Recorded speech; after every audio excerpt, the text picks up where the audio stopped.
Myriad by Rob Sanders. Read by Nathan Weiland.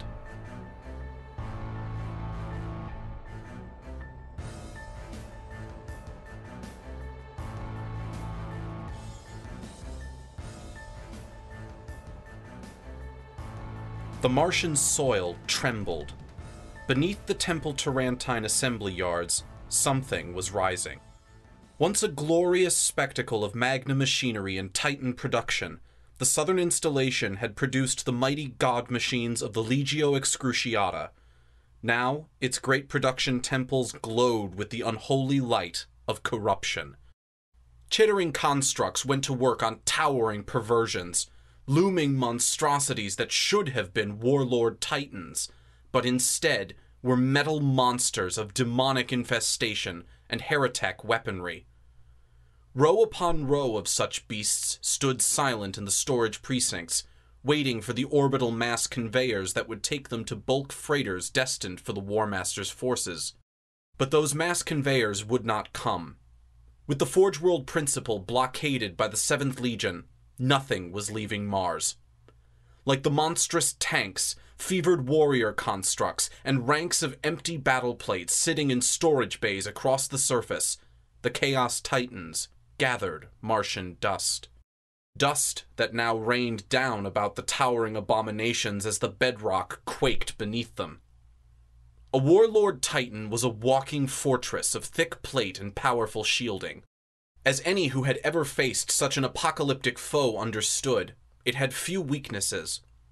As a former princeps of the Collegia Titanica, Callistra Lennox had the distinction of both piloting and felling such god machines. She knew that one of the few vulnerabilities the Mars Alpha Pattern Warlord had was a weak point on its command deck, but the deck was almost impossible to reach for ground troops. Standing in the gyroscopic interior compartment of the mole burrowing transport Archimedex, Lennox felt the adamantium prow drilling a phase-fielded tunnel through the Martian bedrock and soil, then finally breaking the surface into the assembly yards.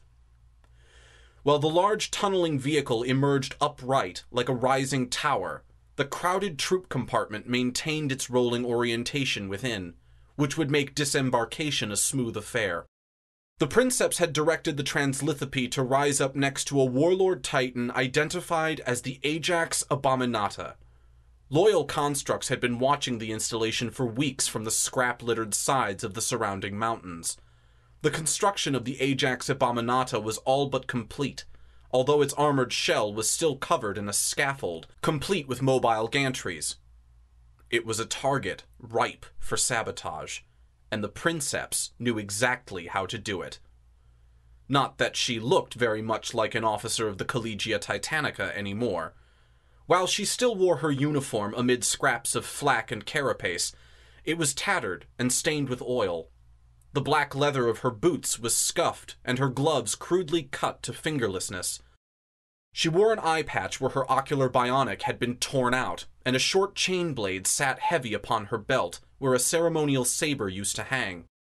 Grenades and hydrogen flasks dangled from a bandolier, while in her hands the princeps clutched the chunky shape of a plasma caliver. "Stand by," she said sternly. The loyalist mechanicum cell to which Lennox belonged had been dubbed the Omniscion Faithful. Like all its adherents, Lennox was a Martian survivor. Left behind in the exodus to Terra, she had become a rebel on her own world. While the scrap code tore through the Forge World Principle, corrupting everything it touched, there had been some Martians and constructs who had followed their instincts, as part of a disgust response, like a person making themselves sick after ingesting a toxin or poison. Some true servants of the Omnissiah had had the strength to mutilate themselves. They tore bionics from their bodies, severed hard links, and burnt out wireless receivers. Ports and interfaces were gouged out, their bodies and minds cut off from the code streams of the Martian networks. They had saved themselves from the infected data that brought madness, spiritual pollution, and the warping of flesh and form. It was a corruption that had claimed nearly all who had not escaped the Red Planet, even the Fabricator General himself, Kelbor Hall, now no more than a withered bundle of polluted workings. Like the Magi below him and the constructs below them, he had become a slave to darkness, a puppet controlled by the renegade warmaster Horus, light years distant. In the mole's troop compartment stood a motley collection of blank-faced adepts, battle-smashed Skitari, liberated tech thralls, indentured menials, gun servitors saved by their masters, vat-engineered work hulks, harnessed ferals, and bastardized battle automata. All were pledged to the Omnissian faithful, but had needed a leader in the field. Someone of a tactical mind and destructive disposition to help the rebels in a campaign of sabotage and subversion. When Lennox had joined them, they had found just such a leader. 10 seconds, the Princeps told the rebel constructs about her. Her seconds, Omnex 70 and Galahax Zarko, waited either side of the bulkhead. Omnex 70 was Skitari, a ranger who carried the length of a transuranic arquebus. Zarko, meanwhile, was a hulking engine seer who hefted a power axe in the shape of an Omnissian cog. Lennox listened for the sound of the drill and phase fields on different materials. She stamped on the deck. "Ratchek," she called to her former Moderati and the mole's goggled operator. "Kill the main drive. Open outer doors."